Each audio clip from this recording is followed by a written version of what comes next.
Now when they repeat like a mantra, Maintenant, quand ils répètent comme un mantra, nous soutiendrons l'Ukraine aussi longtemps qu'il le faudra. Je suis curieux, combien de temps ça prendra-t-il? Comme en Afghanistan, où il a fallu 20 ans pour réaliser que vous aviez perdu. Ou en Irak, où vous êtes également parti, bien que maintenant vous essayez de rester, malgré la décision du Parlement irakien que les États-Unis devraient retirer leurs troupes. Ou comme en Libye, où l'État s'est effondré et maintenant tout le monde essaie de le reconstituer. Un monde multipolaire est une réalité. Ce n'est pas quelque chose que quelqu'un a inventé.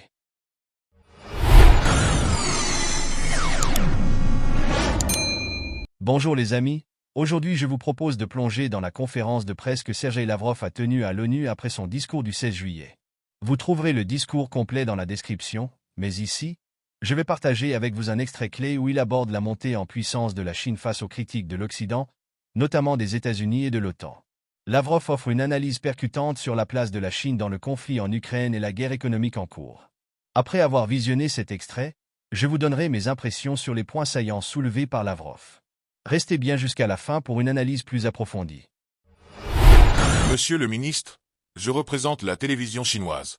Le 28 mai, le président américain Biden a déclaré dans une interview que l'économie chinoise est au bord de l'effondrement. À votre avis, quels sont les résultats de la performance de l'économie chinoise? Pourriez-vous expliquer pourquoi une économie qui, selon Biden, est au bord de l'effondrement, est de facteur décisif par l'OTAN dans le conflit ukrainien? Comment une économie au bord de l'effondrement peut-elle devenir un facteur décisif contribuant au conflit, comme indiqué dans le communiqué de l'OTAN concernant la Chine? China. Что это способствует конфликту. Как это заявление соотносится с реальностью? Китайская экономика. Comment cette déclaration se rapporte-t-elle à la réalité? L'économie chinoise se développe puissamment et rapidement. Oui, des tentatives sont faites pour l'arrêter. Récemment, lorsque le président Xi Jinping était en France, il n'était pas seulement pour parler avec Macron, mais aussi avec Ursula von der Leyen. Les représentants de l'Union européenne ont déclaré publiquement après ces négociations qu'il exigeait que la Chine réduise la production de biens de haute technologie parce que l'Occident a perdu sa compétitivité.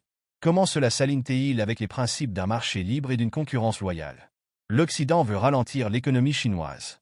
En plus des demandes d'arrêter de produire beaucoup de produits bon marché et de haute qualité, des sanctions sont appliquées pour ralentir le développement technologique de la Chine dans d'autres secteurs de l'économie.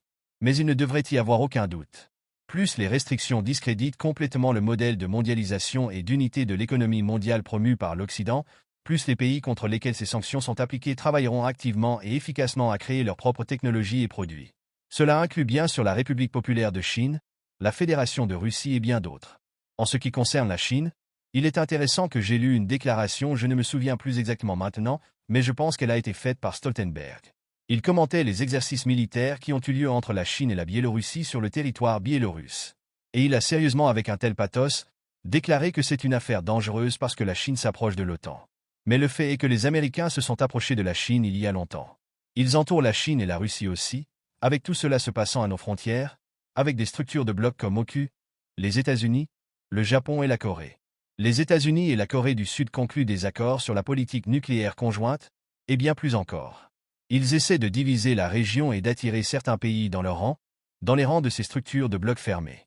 L'OTAN elle-même a décidé d'avancer l'infrastructure de ce bloc dans la région Indo-Pacifique et des mesures pratiques sont déjà prises.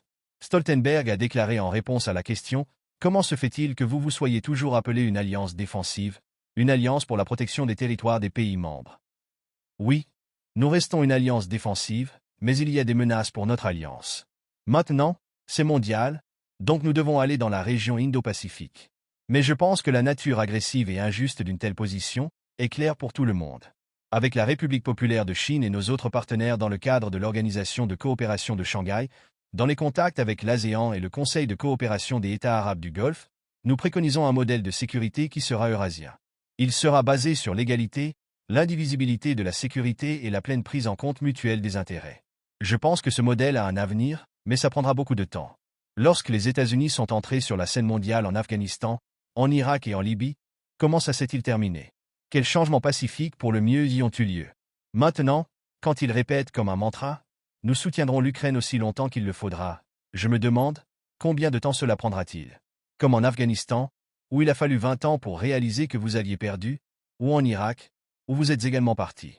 Bien que maintenant vous essayiez de rester malgré la décision du Parlement irakien que les États-Unis devraient retirer leurs troupes, ou comme en Libye, où l'État s'est effondré et maintenant tout le monde essaie de le reconstituer. Un monde multipolaire est une réalité. Ce n'est pas quelque chose que quelqu'un a inventé. C'est la réalité. Ce n'est pas ce que quelqu'un a imaginé.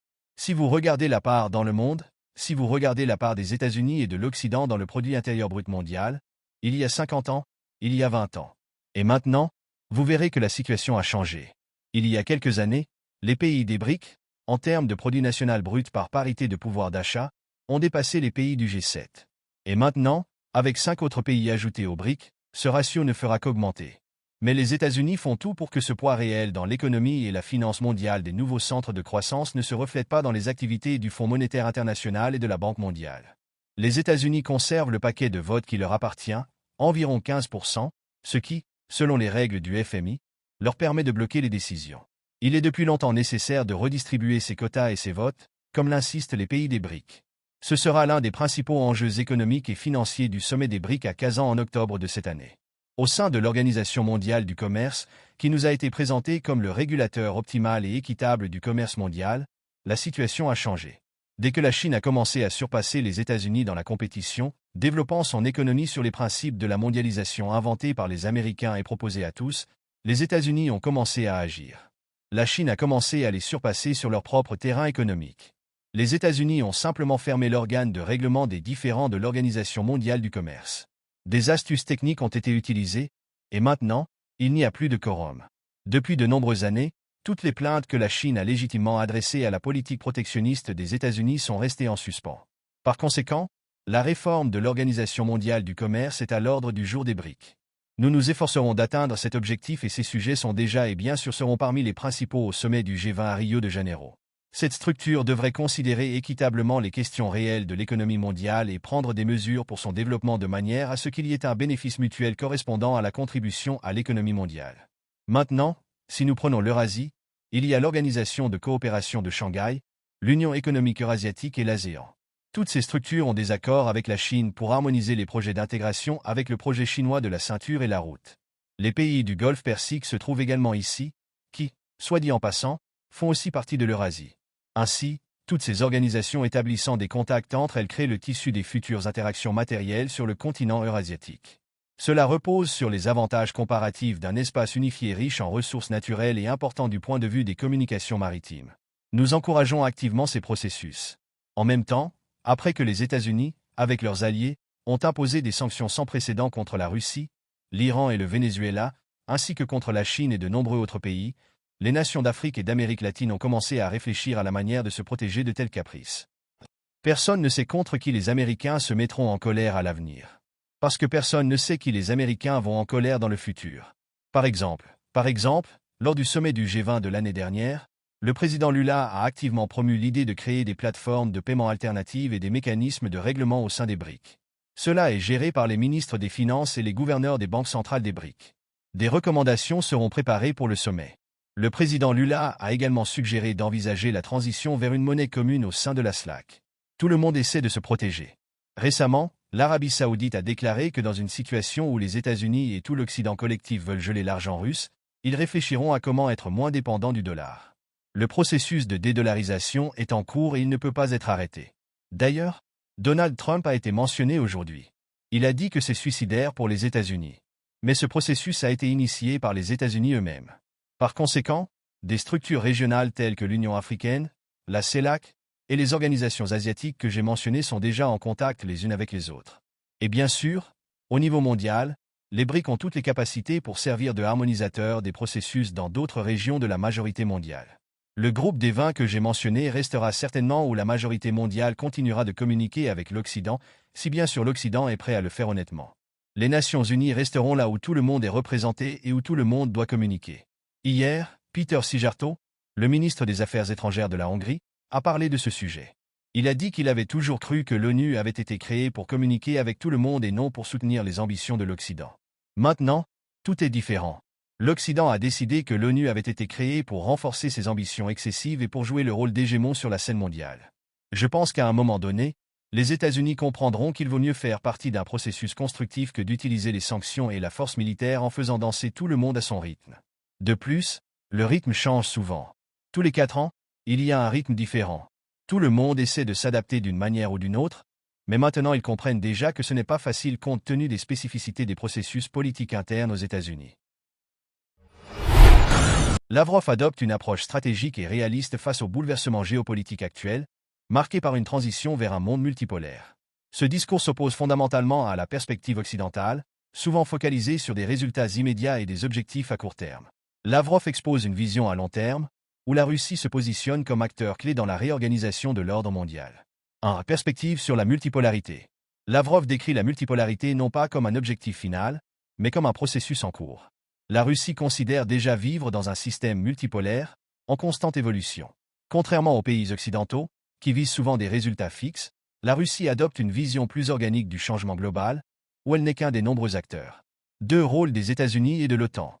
Un point frappant du discours de Lavrov est l'inclusion des États-Unis dans le futur système mondial. La Russie ne cherche pas à exclure Washington, mais souligne plutôt la nécessité pour les États-Unis de coopérer de manière constructive dans un environnement multipolaire.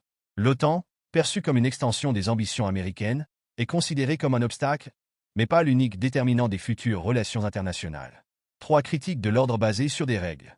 Lavrov critique fermement l'ordre international basé sur des règles que l'Occident tente d'imposer, affirmant que ces règles ne sont ni justes ni équitables. Ce système, souvent appliqué de manière sélective, est perçu comme un outil de domination et provoque des contre-réactions, notamment de la part des pays du Sud global, qui aspirent à plus d'autonomie et à une redistribution du pouvoir. 4. Analyse stratégique versus monde fantasmé. Lavrov met en lumière la différence entre l'analyse stratégique russe et ce qu'il considère comme une vision fantasmée de l'Occident. La Russie, selon lui, base ses décisions sur des réalités tangibles, plutôt que sur des souhaits ou des récits idéalisés. Lavrov prône une lecture rationnelle des actions et des réactions mondiales, sans se laisser emporter par des visions détachées du terrain. 5. Un monde en transition.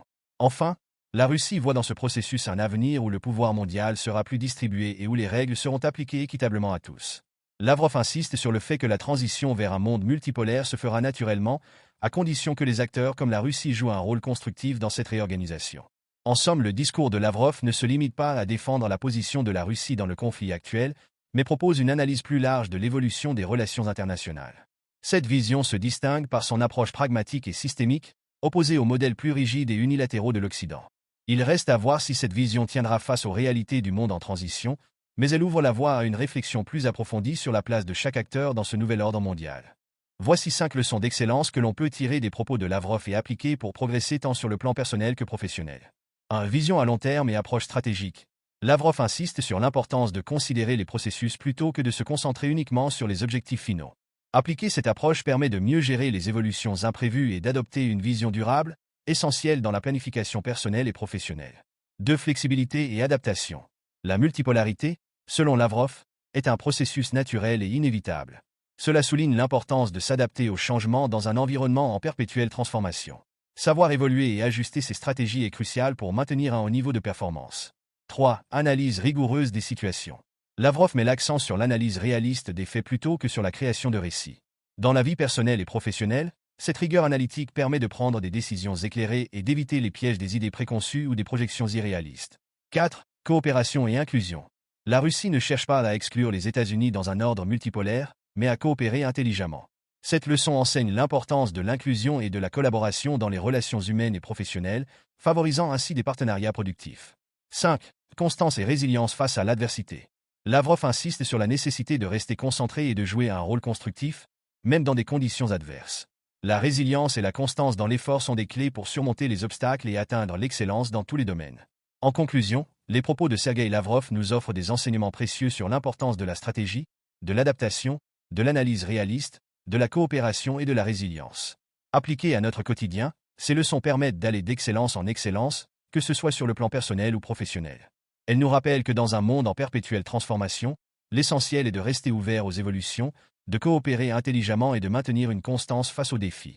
Si ces réflexions vous ont interpellé, n'hésitez pas à partager vos avis en commentaire. Pensez-vous que ces leçons sont applicables dans votre vie quotidienne? Comment voyez-vous ces principes influençant votre propre quête d'excellence? Partagez vos expériences et idées, j'ai hâte de lire vos contributions. Merci et à très bientôt.